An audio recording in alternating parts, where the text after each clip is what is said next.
Ethiopia first earned the temporary protected status TPS in October 2022.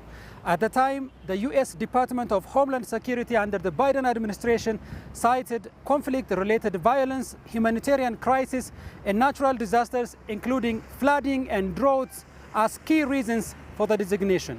In June 2024, still under Biden administration, Ethiopia's TPS designation was extended for an additional 18 months based on similar conditions. However, with that second term now expired, Trump's administration decided not to renew it for a third term. As a result, about 5,000 Ethiopian nationals currently working and living in the US are facing a real risk of deportation.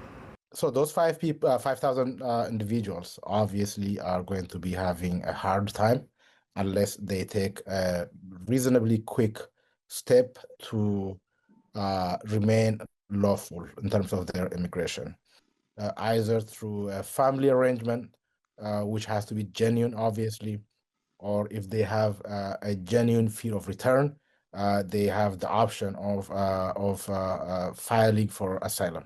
If you've not found a new lawful immigration status, the risk of being deported is high because there is nothing that you can show if the ICE or the law enforcement runs into you. The U.S. government has defended the decision, saying the conditions in Ethiopia no longer meet the legal criteria for temporary protected status, pointing to the cessation of hostilities agreement signed between the Ethiopian government and the Tigray People's Liberation Front (TPLF), ongoing reconstruction efforts in the region, and peace efforts with armed groups in Oromia and Amhara regions.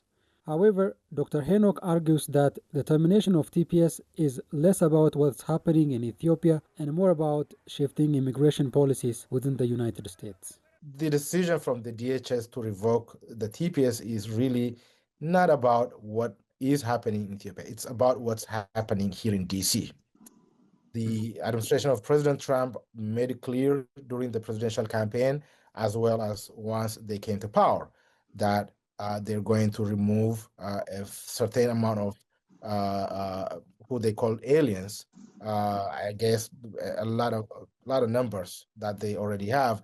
So every day, the removal rate or the deportation rate is high. It's in thousands. So that's part of that equation. It's not about Ethiopia. It's not whether Ethiopia has really improved. It's about the immigration policy that the White House is implementing.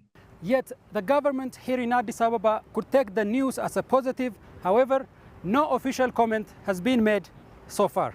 Beka Atoma for CGTN, Addis Ababa.